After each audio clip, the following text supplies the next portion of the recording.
ఇప్పుడు మనం ఈ ప్రోగ్రామ్ డిస్కస్ చేద్దాము. C program to count number of digits of ఈ గివెన్ నెంబర్.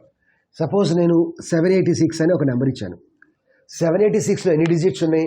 3 డిజిట్స్ ఉన్నాయి. 7 is the 1 digit, 8 second digit, 6 third digit. So మనకి 3 అని చెప్పి అవుట్పుట్ రావాలి. సపోజ్ మనం 47 ఇచ్చాము. 47 అనే నెంబర్లో ఎన్ని డిజిట్స్ ఉన్నాయి? 2 డిజిట్స్ ఉన్నాయి.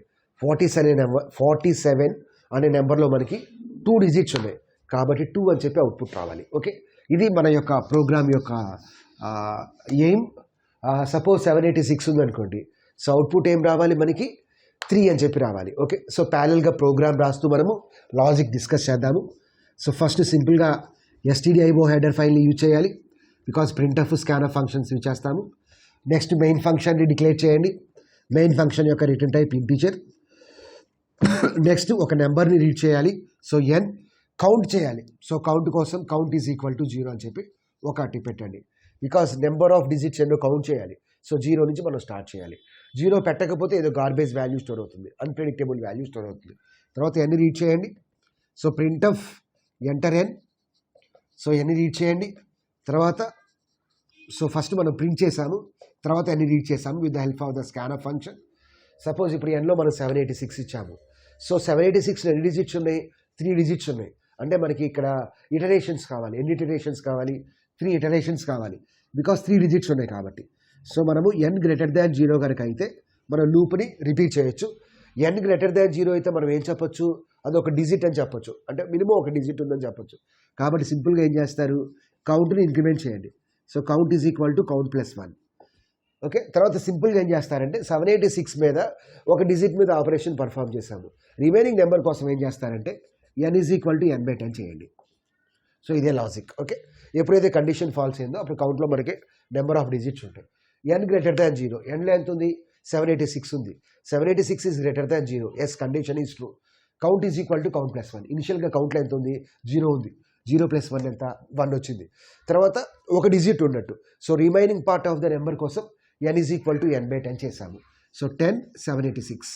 So 10 78 are 786. So 786 minus 780 means 6. So division చేస్తే ఏమొస్తుంది? ఈ చెవిలో ఉన్నది వస్తుంది, అంటే కోషియంట్ వస్తుంది. అంటే ఇప్పుడు nలోకి ఎంత వస్తుంది? nలోకి వచ్చే నెంబర్ 78. సో 786లో మనం ఒక డిజిట్ని కౌంట్ చేసాం. ఇప్పుడు రిమైనింగ్ డిజిట్స్ని కౌంట్ చేయాలి. సో దానికోసం 78ని మనం nలో పెట్టాము. సో లూప్ ఎగ్జిక్యూషన్ అయిపోయింది. ఇంకొకసారి వైల్ లూప్ రిపీట్ అవుతుంది. While n greater than 0. nలో ఎంత ఉంది? 78 ఉంది. 78 is greater than 0. Yes, condition is true.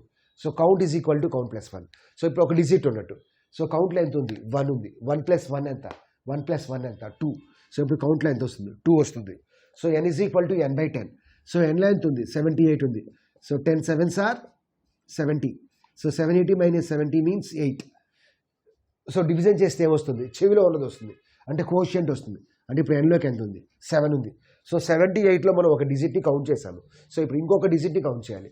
దానికోసం nలో మనం 7ని పెట్టాము. ఓకే, సో ఇంకొకసారి వైల్ లూప్ రిపీట్ అయిపోతుంది. While n greater than 0. nలో ఎంత ఉంది? 7 ఉంది. 7 is greater than 0. Yes, condition is true. So count is equal to count plus 1. ప్రీవియస్గా కౌంట్లో ఎంత ఉంది? 2 ఉంది. 2 ప్లస్ 1 ఎంత? 3. Next n is equal to n/10. nలో ఎంత ఉంది? 7 ఉంది. So 10 zeros are 0. 7 minus 0 means 7. So ఇక్కడ మనకి చేసాము. ఇక్కడ చేస్తే ఎంత వస్తుంది? డివిజన్ 10 చేస్తే ఎంత వస్తుంది? 0 వస్తుంది. బికాస్ 786లో మనం 3 డిజిట్స్ని కౌంట్ చేసాము. సో ఇప్పుడు nలో 0 వచ్చేసింది. సో బాడీ ఎగ్జిక్యూషన్ అయిపోయింది. సో వైల్ లూప్లోకి వెళ్ళిపోతుంది. 0 greater than 0. Condition is false. So లూప్లోంచి బయటకు వచ్చేసాం. ఇప్పుడు కౌంట్లో ఎంత ఉంది? 3 ఉంది. అంతే కదా. 786లో ఎన్ని డిజిట్స్ ఉన్నాయి? 3 ఉంది. సో ప్రింట్ ఆఫ్ డిస్ప్లే చేయండి. Printf number of digits is equal to %d count. So కౌంట్లో ఎంత? తర్వాత రిటర్న్ 0. ఓకే, సో కౌంట్లో ఎంత ఉంది? 3 ఉంది కాబట్టి 3 అని చెప్పి ప్రింట్ అవుతుంది. ఇప్పుడు ఈ లాజిక్ కరెక్టో కాదో మన సిస్టంలో ప్రాక్టికల్గా ఎగ్జిక్యూట్ చేసి చెక్ చేద్దాం. ఇప్పుడు మనము ప్రోగ్రామ్ యొక్క ఎగ్జిక్యూషన్ చెక్ చేద్దాము. సో ఇనిషియల్గా ఏదైనా ఒక వేరియబుల్ డిక్లేర్ చేసాము, as well as count declare చేసాము. కౌంట్లో ఇనిషియల్గా 0 అనే వాల్యూ ప్లేస్ చేయాలి. తర్వాత అన్ని రీడ్ చేసాము. సో n కనుక గ్రేటర్ దాన్ 0 అయితే మనం ఏం చేయొచ్చు? We can say that count minimum 1 digit ఉన్నట్టు. సో కౌంట్ ఇంప్లిమెంట్ చేసాము. సో తర్వాత remaining part of the number కోసం n is equal to n/10 చేసాము. ఎప్పుడైతే కండిషన్ ఫాల్స్ అయిందో అప్పుడు మనం కౌంట్లో ఉన్న వాల్యూని డిస్ప్లే చేసాము. అదే నెంబర్ ఆఫ్ డిజిట్స్. ఇప్పుడు కంపైల్ చేద్దాము, నెక్స్ట్ రన్ చేద్దాము. So let the number is 456. So 456లో మనకి ఎంత ఉంది, 3 డిజిట్స్ ఉన్నాయి కాబట్టి మనకు అవుట్పుట్ ఏం రావాలి, 3 అని చెప్పి రావాలి. So number of digits is 3. Suppose ఇంకొక నెంబర్ ఎంటర్ చేసామనుకోండి. So let us do the execution. Let the number is 1 2 3 4. So 1 2 3 4లో ఎన్ని డిజిట్స్ ఉన్నాయి, 4 ఉన్నాయి కాబట్టి మనకు అవుట్పుట్ ఏం రావాలి, 4 అని రావాలి.